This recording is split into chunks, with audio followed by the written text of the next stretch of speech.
Blog. কেমন লাগছে ঘুরে? খুব ভালো, আমরা খুব সকালবেলা পৌঁছে গেছি এখানে, খুব সুন্দর ওয়েদার, সবাই এনজয় করছি খুব। আমরা এখন জঙ্গলের ভেতরে যাচ্ছি, আপনাদের একটু দেখাই সাইড সিনটা ব্যাক ক্যামেরাতে, দেখিয়ে দাও ব্যাক ক্যামেরা।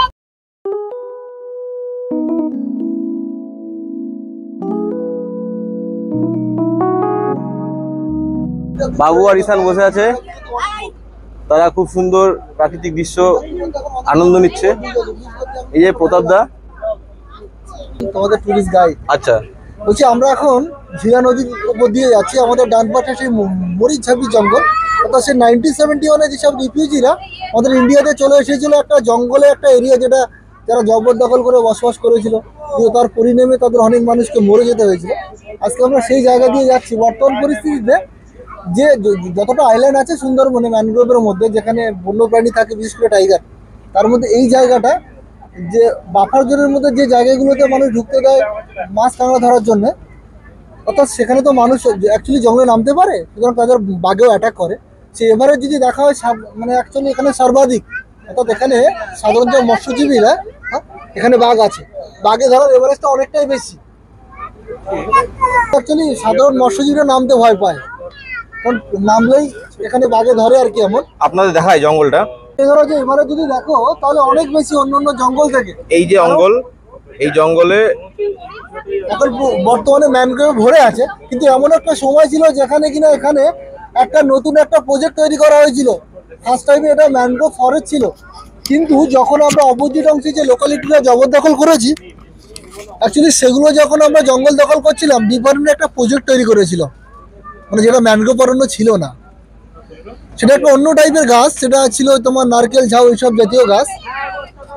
কিন্তু 71-এর পরে মানে স্বাধীনতা বাংলাদেশ মুক্তিযুদ্ধের পরে থেকে ইন্ডিয়া যেসব রিফিউজিরা আসে, তারা এই জঙ্গলে অংশ দখল করে একটা প্রজেক্ট নষ্ট করে, এবং সেই নির্ধারিত জায়গা থেকে আরো সামনের দিকে চলে যাচ্ছিল। আবার একসময় চাপ চলে আসে যে জনচাপ কমাতে হবে, তাই এখানে বসবাসকারী অনেক রিফিউজি লোক মারা যায়। সর্বোপরি 1979-র দিকে এখান থেকে সবগুলোকে তাড়িয়ে দেওয়া হয়, মানে যা কিনা সুন্দরবনের সবচেয়ে একটা কলঙ্কজনক অধ্যায়। কারণ ইন্ডিয়াতে বহু রিফিউজি এসেছে, তারা অন্য কোথাও না কোথাও প্লেসমেন্ট হয়েছে, কিন্তু তাদের অ্যাকচুয়ালি মারা যেতে হয়নি এই জায়গাটা। বলো কেমন লাগছে? খুবই ভালো লাগছে। সুন্দর সুন্দর, সুন্দরবনে ঘুরতে সুন্দর লাগছে। হ্যাঁ সুন্দর লাগছে। এই যে আমাদের আগের ভিডিওতে এসেছিল ভারতী মোদি, বলো কেমন লাগছে? ভালো, ভালো লাগছে। তবে তো জার্নিটা শুরু হলো, সবাই শুরু হয়েছে, দেখা যাক পরে কেমন লাগে। তুলু তোর কেমন লাগছে? সুন্দর এক্সপিরিয়েন্স। আগে কখন এসছো? হ্যাঁ আগে তন্ময়দা, হ্যাঁ আচ্ছা, তন্ময়দাদের জায়গায় আমরা এসেছি সবাই ঘুরতে, কেমন লাগছে তোমাদের? খুব ভালো লাগছে। কি লাগবে? আমি তো এই প্রথম এসেছি সুন্দরবন ঘুরতে। আমাদের ঘোরাচ্ছে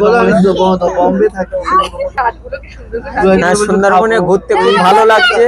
চারিদিকে জঙ্গল, মরিচঝাপি আছে, এখানে প্রচুর বাঘ দেখা যায়। বাঘেও যারা চুরি করে আসে এখানে মাছ ধরতে, তাদের বাঘেও অনেকে আক্রমণ করে। আর এখানে সুন্দরবনে এই ডিসেম্বরে প্রচুর মানুষের ট্যুর হয়, ভালো মানুষ এখানে যাওয়া আসা করে, খুব আনন্দ পায়। বাঘ দেখতে পায়, হরিণ দেখতে পায়, বিভিন্ন রকম বানর, পশু পাখি, জীবজন্তু দেখতে পায়, খুব ভালো লাগে মানুষ। ছোটুদাকে পেয়ে গেছি। ছোটুদা আমাদের খুবই কাছের একজন দাদা, এই হেমনগরেই বাড়ি। ছোটুদা কাজের সূত্রে হাওড়াতে থাকে। ছোটুদা, সুন্দরবন সম্পর্কে কি জানো, আমাদের কি জানাতে চাও? নমস্কার। সর্বপ্রথমে হেমনগর কোস্টাল থানার আন্ডারে সুন্দরবন, একদম প্রত্যন্ত বর্ডার সীমানায় বাংলাদেশ ভারতের কিছু কিছু অংশ নিয়ে এই সুন্দরবন, কিছুটা বাংলাদেশ, কিছুটা আবার ইন্ডিয়ায়। তো এখানে জন্তু, জীবজন্তু, জানোয়ার মাঝে সাঝে দেখা যায়। কপাল যদি থাকে তাহলে রয়্যাল বেঙ্গল টাইগারের দেখা পাওয়া যায়, হরিণ, কুমির এগুলো দেখা পাওয়া যায় এই সময়টায়।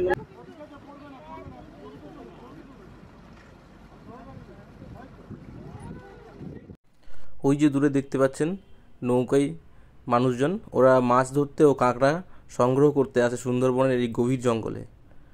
7 দিন 10 দিন করে এই জঙ্গলেই তারা রাত কাটায়।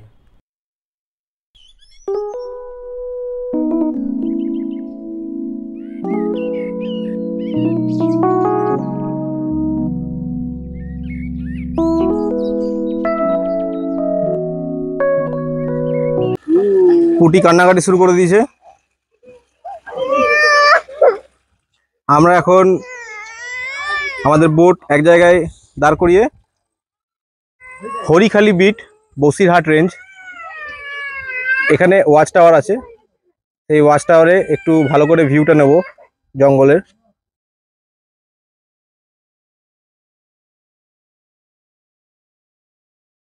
সুন্দরবন টাইগার রিজার্ভের এটা একটা ম্যাপ মানচিত্র দিয়েছে, এখানে সব ডিটেলসে দেওয়া আছে। যদিও এখন গুগল ম্যাপে সবই পাওয়া যায় ডিজিটাল এই দুনিয়াতে, কিন্তু অফলাইন অনেক জায়গায় গুগল ম্যাপ কাজ করে না, ইন্টারনেটের জন্য টাওয়ার পাওয়া যায় না। তখন আমরা এই ম্যাপ দেখে ট্যুরিস্টরা ঘোরাফেরা করে এবং ফরেস্টের যে অফিসাররা আছে তারা তাদের কাজকর্ম করতে থাকে। এই ওয়াচ টাওয়ারে সবাই উঠেছে ওপর থেকে ভিউ দেখার জন্য জঙ্গলে। আমরা দেখতে পাচ্ছি না, কিন্তু খুব কাছেই আছে হরিণটা, এটা আমি বুঝতে পারছি। আমরা বিভিন্ন গাছ দেখলাম, আমরা একসঙ্গে একদল লোক এখানে এসেছি এই হরিখালি বিটে। এমবি ফিরোজ এত সুন্দর একটা সাজানো গুছানো একটা ভটভটি, প্রায় লঞ্চের মতোই সাইজ, খুব সুন্দর একটা ভটভটি, 6 সিলিন্ডার। আওয়াজ নেই কিন্তু খুব সুন্দর একটা ভটভটি। আমরা এখানে খুব কাছেই আবারও শুনতে পাচ্ছি হরিণের ডাকটা। হরিণ হয়তো খুব কাছেই আছে কিন্তু আমরা দেখতে পাচ্ছি না, কিন্তু একদম প্রান্ত সীমায়, নদীর প্রান্ত সীমায় দাঁড়িয়ে আমরা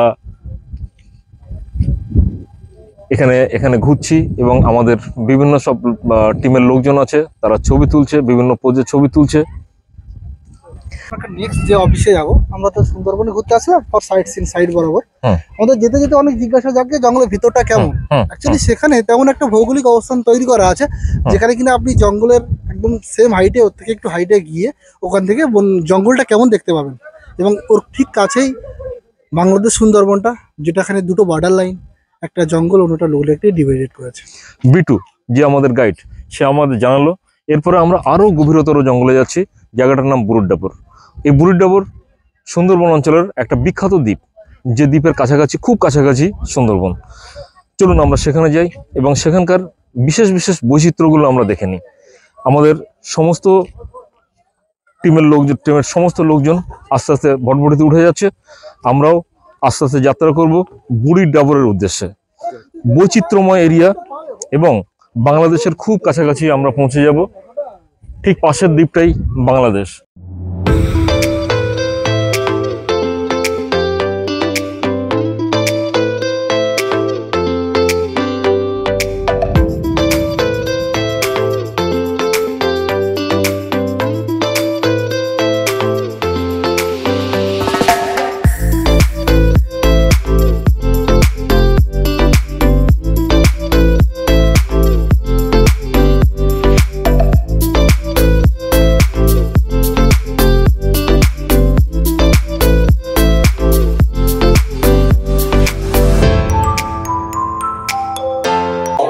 আমরা এখন দাঁড়িয়ে আছি ইন্ডিয়ান সুন্দরবন, যেটা হচ্ছে বুড়িডাবরি বিট অফিস, যেটা অ্যাকচুয়ালি বসিরহাট রেঞ্জের মধ্যে পড়ে যায়। কিন্তু এখান থেকে আমাদের অদূরে ওই হচ্ছে পূর্ব দিকে যেটা দেখতে পাচ্ছি ওটা হলো বাংলাদেশ সুন্দরবন, যেটা ওদের অ্যাকচুয়ালি কাঠমারি ফরেস্ট হিসেবে পরিচিত, কিন্তু ওদের ওটা বাফার জোনের মধ্যে। তো আমরা এখান থেকে দুটো বর্ডার লাইন দেখতে পাচ্ছি, একটা লেফট সাইড যেটা পূর্ব দিকে চলে গেছে ওটা হলো কালিন্দী রিভার, ওটা পূর্ব দিকে যেটা চলে গেছে ওটা হচ্ছে কালিন্দী রিভার, এবং এখান থেকে রাইট সাইডে অর্থাৎ যেটা দক্ষিণ দিকে চলে গেছে ওটা হচ্ছে বঙ্গোপসাগরের দিকে। অর্থাৎ এখান থেকে আমরা অ্যাকচুয়ালি দুটো বর্ডার লাইন দেখতে পেলাম, একটাতে যার অংশটা এক পাশটা ইন্ডিয়ান ফরেস্ট, অন্য পাশটা ইন্ডিয়ান লোকালিটি। এখানে এক পাশটা ইন্ডিয়ান ফরেস্ট, অন্য পাশটা বাংলাদেশ যেমন ফরেস্ট, ঠিক তেমনই একটু সামনে গেলে কিছুটা অংশ আমাদের ইন্ডিয়ান ফরেস্ট, তারপর এক পাশটা ইন্ডিয়ান লোকালিটি, অন্য পাশটা বাংলাদেশ লোকালিটি। তবে আমরা এখান থেকে যে বর্ডার লাইনটা বলছি, কিন্তু এখানে কোনো ডিভাইডেড এরিয়া নেই, কিন্তু অনেকটা দূর থেকে দেখুন দুটো জলে একটা কালার বয়ে যাচ্ছে, একটা নীল, অন্যটা একটু সাদাটে টাইপের। অ্যাকচুয়ালি এখানে তো ওটা যদিও ঠিক বর্ডার লাইন নয়, কিন্তু অনেকটা তেমনই দেখাচ্ছে। এটা দুটো কারণে হতে পারে, একটা হলো আমাদের পাটা অনেক গভীর, তো ওদের পাটা গভীরতা কম, এবং আর এর আরেকটা কারণ হতে পারে যে এখনো বাংলাদেশ অংশে যেহেতু মেঘনা নদীর জলটা কিছুটা ঢুকে যায়, মেঘনা সেই জন্য মিষ্টি জল এবং যে নোনা জলের যে একটা দূরত্ব বজায় রাখে তার একটা ওটা বোঝাচ্ছে সেই একটা লাইন লাইন আছে। আর সব থেকে বড় কথা হলো আজকে আমরা যে অফিসটা আসলাম এটা অন্য অফিস থেকে একটু স্পেশাল। কারণ এখানে স্পেশাল বলতে এটাই যে আমরা যখন সাইড বরাবর ঘুরলাম প্রতি মুহূর্তে কিন্তু আমাদের মনে হয়েছে জঙ্গলের ভিতরটা কেমন দেখে আসি। জাস্ট দেখলেন এখানে এসে আমরা একটা জু টাইপে থাকলাম, কিন্তু এখানে জুর একটা বিপরীত অর্থ, যেখানে অ্যাকচুয়ালি খাঁচায় থাকার কথা বন্যপ্রাণী, কিন্তু আমরা খাঁচার মধ্যে রয়েছে এখানে, আর বন্যপ্রাণীরা ওপেন রয়েছে। বলছি অ্যাকচুয়ালি আমরা জঙ্গলে একটা মিডিল অবস্থান করলাম। আমাদের এখান থেকে অনেকটা দূরে, প্রায় 1 কিলোমিটার দূরে আমাদের যে বোটটাতে আমরা আসলাম সুন্দরবনে, একটা মাড রুট হয়ে একটা সেফটি তারের বেড়া হয়ে ওখান থেকে ধীরে ধীরে আমরা আসলাম। এটা অন্য অফিস থেকে একটু স্পেশাল, কারণ আমরা আস্তে আস্তে মানে কম বেশি বন্যপ্রাণী দেখাটা স্বাভাবিক। হয়তো আমরা খুব বিশেষ কিছু পাইনি, একটা স্পটেড ডিয়ার দেখতে পেলাম, কিন্তু যেহেতু ওটা জঙ্গলের মধ্যে দিয়ে রুট, দেখলেন এখানে যে বাঘটা যে জঙ্গলের সাইড বরাবর ঘোরে, কিন্তু যে ওপেন যে বাঘের যে আনাগোনা আছে তার অনেক কম বেশি ফুটপিট আপনারা লক্ষ্য করলেন। তো এটা হলো একটা মিষ্টি জলের জলধারা, যেখানে বিভিন্ন ওয়াইল্ড অ্যানিমাল গুলো এখানে জল খেতে আসে। খাঁচার ভেতর অচিন পাখি কেমনে আসা যায়? না, আমি সেই তত্ত্বগত খাঁচার কথা বলছি না, যেখানে অচিন পাখি আসা যাওয়া করে। আমরা এমন একটা খাঁচার মধ্যে এসেছিলাম যা খুবই সুন্দর। এখন আমরা বুড়ির ডাবরে আছি। বুড়ির ডাবর থেকে আমরা এখন বাড়িতে যাওয়ার পথে, ফিরতি পথে। এখানে খুব আশ্চর্য ব্যাপার এটাই যে পশুরা সমস্ত অরণ্য জুড়ে, রিজার্ভ ফরেস্ট জুড়ে তারা ঘুরে বেড়াচ্ছে, আর আমরা খাঁচার মধ্যে দিয়ে ঘুরে বেড়াচ্ছি। আসলে যেখানে যে রাজত্ব, সেই রাজত্বে সেখানে সেই রাজা, তার রাজত্বে সে বাইরে আছে আর আমরা আছি খাঁচার মধ্যে। ঠিক যেমন আইনের বিরোধী হলে যারা আইন ভাঙে তাদেরকে শাস্তি দেওয়া হয়, তাদেরকে জেলখানায় ভরা হয়। এখানে আমাদের মনে হচ্ছে আমরা কোথাও একটা আইন ভাঙছি, তাই আমাদেরকে জেলের মধ্যে রেখেছে। পশুরা, বন্যপ্রাণীরা আমাদেরকে জেলের মধ্যে ঢুকিয়েছে। এটা একটা খুব আশ্চর্য ব্যাপার। তবে বুড়ির ডাবর এক অত্যাশ্চর্য জায়গা, যা সুন্দরবন রিজার্ভ ফরেস্টের একটা বিশেষ ভূমিকা বহন করে এবং বিশেষ গুরুত্ব বহন করে। পৃথিবীর মধ্যে এই সুন্দরবন একটা রিজার্ভ ফরেস্ট, যা 7ম আশ্চর্যের মধ্যে একটা, ওয়ার্ল্ড হেরিটেজ। আমাদের সামনে অনেক লোক এগিয়ে যাচ্ছে। আমরা একটা বড় টিম এসেছিলাম একটা ফ্যামিলি ট্যুর করার জন্য। সেই ফ্যামিলি ট্যুর করে আমাদের এটা লাস্ট স্পট, আমরা এখন ফিরছি। খুব সুন্দর সুন্দর জিনিস আমরা দেখেছি, বাঘ দেখতে পাইনি। ওটা আমার মনে হয় না দেখতে পাওয়াই ভালো। বেশি বাঘ দেখতে পাওয়াটাও অমঙ্গল হতে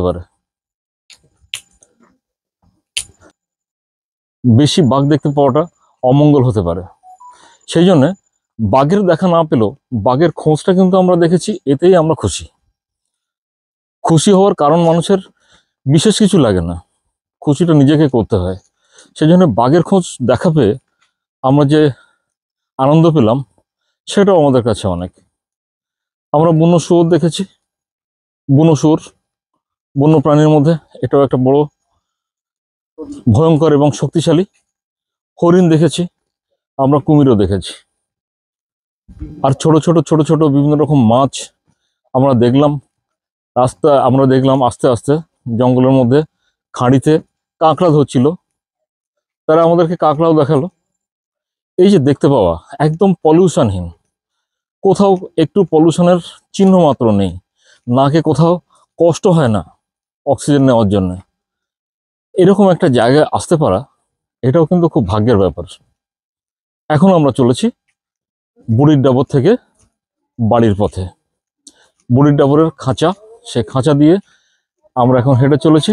এখনো মনে হচ্ছে 200 মিটার আছে, একটা লম্বা খাঁচা। এই 200 মিটার পেরিয়ে আমাদের ভটভটি, তার নাম MV ফিরোজ, খুব সুন্দর এবং একটা বড় ভটভটি। এখানে আমরা যাব। রাস্তায় যেতে যেতে অনেক গাছ দেখতে পেয়েছি, তার মধ্যে গেওয়া এখানকার একটা লোকাল খুব বড় এবং সুন্দর সুন্দর গাছের মধ্যে একটা এক্সোকেরিনিয়া অ্যাগালোসা এর নাম। আর সুন্দরী গাছ তো আমরা দেখেছি, সুন্দরী গাছ যে অতীব সুন্দর, যদিও সেই সৌন্দর্যটা এখনো আমরা পাইনি, তার কারণ শীত এখনো জমিয়ে পড়েনি। যখনই শীত পড়বে সঙ্গে সঙ্গে তার লাল লাল পাতাগুলো সুন্দরবনকে, সুন্দরী গাছের লাল লাল বাহারি পাতা দিয়ে সুন্দরবনকে আরো সুন্দরী তৈরি করে তুলবে। সুন্দরী গাছের বৈচিত্র্য বলতে বলতে আমরা এখন যে রাস্তা দিয়ে চলেছি আপনারা দেখতেই পাচ্ছেন, সেই রাস্তাও কিন্তু খুব দুর্গম রাস্তা। ছোট ছোট প্লেট দিয়ে রাস্তা বানানো আছে, মাঝখানে বেশ 1 ফুটের মতো করে ফাঁকা, আর দুদিকে গরান গাছ, তার পাশে নেট দেওয়া আছে। যে কোনো মুহূর্তে বাঘের আক্রমণ হতে পারে, যে কোনো মুহূর্তে হতে পারে। সেই যদিও এটা অনেকটা সেফটি নেওয়া হয়েছে, কিন্তু সুন্দরবনের যে দুর্গমতা, এই যে রাস্তাটা, এই রাস্তাটাও কিন্তু তার একটা বড় প্রমাণ। সুন্দরী, গেঁয়ো, গরান বলার অপেক্ষা রাখে না, এইগুলো নিয়েই সুন্দরবন। আপনারা দেখুন সাইডে যে বেড়া দেখতে পাচ্ছেন, সেই বেড়াটা কিন্তু গরান গাছের বেড়া। অ্যাকচুয়ালি গরান গাছ খুব শক্ত হয়, এবং এর যে লাঠি স্টিক, এই স্টিকগুলো সেগুলো কিন্তু শক্ত হওয়ার জন্যই এই বেড়াগুলো দেওয়া আছে। মনে হচ্ছে যেন আমরা একটা আইল্যান্ড থেকে আরেকটা আইল্যান্ডে চলে এলাম একটা ছোট্ট ব্রিজ পেরিয়ে, যেখান দিয়ে আসার সময় তলায় আমরা দেখতে পাচ্ছি, নিচে নরম মাটিতে দেখতে পাচ্ছি হরিণের পায়ের ছাপ। এর মধ্যে কিছু শুয়োরের পায়ের ছাপও আছে, কিন্তু হরিণের অনেক পায়ের ছাপ। খরগোশ কাঁটা, যেটা শিয়াল কাঁটা নামে পরিচিত, এখানে খরগোশ কাঁটা বলা হয়, সেই খরগোশ কাঁটাও কিন্তু এখানে আছে। মিষ্টি জলের পুকুর, এখানে বাঘ হরিণ সবাই জল খেতে আসে। একটা কথা আছে বাঙালির, বাঘে হরিণে 1 ঘাটে জল খায়, বা বাঘে গরুতে 1 ঘাটে জল খায়, ঠিক সেরকমই একটা ব্যাপার। একটা ছোট পার্ক করা আছে, যে পার্কে আমাদের সমস্ত বাচ্চারা যা দেখতে পাচ্ছেন, এই টিমটা, ফুল টিমটাই আমাদের টিম। এখানে ছোট ছোট বাচ্চারা খেলা করছে। এটা একটা চিলড্রেন পার্ক টাইপ, এটা আমরা বলতে পারি। চিলড্রেন্স পার্কে এখানে বাচ্চারা খেলা করছে, কেউ কেউ সেলফি তুলছে, কেউ কেউ ফটো তুলছে। আমাদের বিখ্যাত গায়ক খড়দা থেকে আগত শুভ চক্রবর্তী তার স্ত্রীর একটা ছবি নিচ্ছেন, সে ঝাউ গাছ ধরে দাঁড়িয়ে আছে। আমাদের আরেকজন গায়ক, যিনি বারাসাত থেকে এসেছেন, শ্যাম কর, উনি এখানে বসে আছেন রাত্রের মাচার অনুষ্ঠানে। উনি দারুণ দারুণ গান গান, আজকেও সেই গান করবেন। আসানসোল থেকে আগত প্রতাপ বাবু। ফেরার আগে আমরা বুড়ির ডাবরের একটা মন্দিরে চলে এসেছি। সেই মন্দিরের নাম বনদেবী মন্দির। বনদেবী সুন্দরবনের দেবী, তিনি সুন্দরবনের দেবী, বাঘের দেবতা বলে পরিচিত। বাঘের দেবতা, যেখানে দুঃখীরাম এবং বনবিবির কাহিনী আছে, পাশে আমরা দেখতে পাচ্ছি মা বনবিবির পাশে দুঃখীরামকে, এবং আরো অন্যান্য দেবতা, এবং তারা আছে বাঘের পিঠে। বনদেবী বাঘের দেবতা বলে বছরের একবার আছে, নির্দিষ্ট সময়ে তাকে পূজা দেওয়া হয়, তাকে সন্তুষ্ট করা হয়, যাতে মানুষ এবং অন্যান্য পশু পাখি বাঘের হাত থেকে, হিংস্র বাঘের হাত থেকে তাদেরকে মা বনদেবী রক্ষা করতে পারেন। তার সদয় আশীর্বাদ যেন মানুষের উপরে এবং অন্যান্য সমস্ত প্রাণীর উপরে পড়ে। আমরা এরপর শেষের দিকে এগিয়ে যাচ্ছি।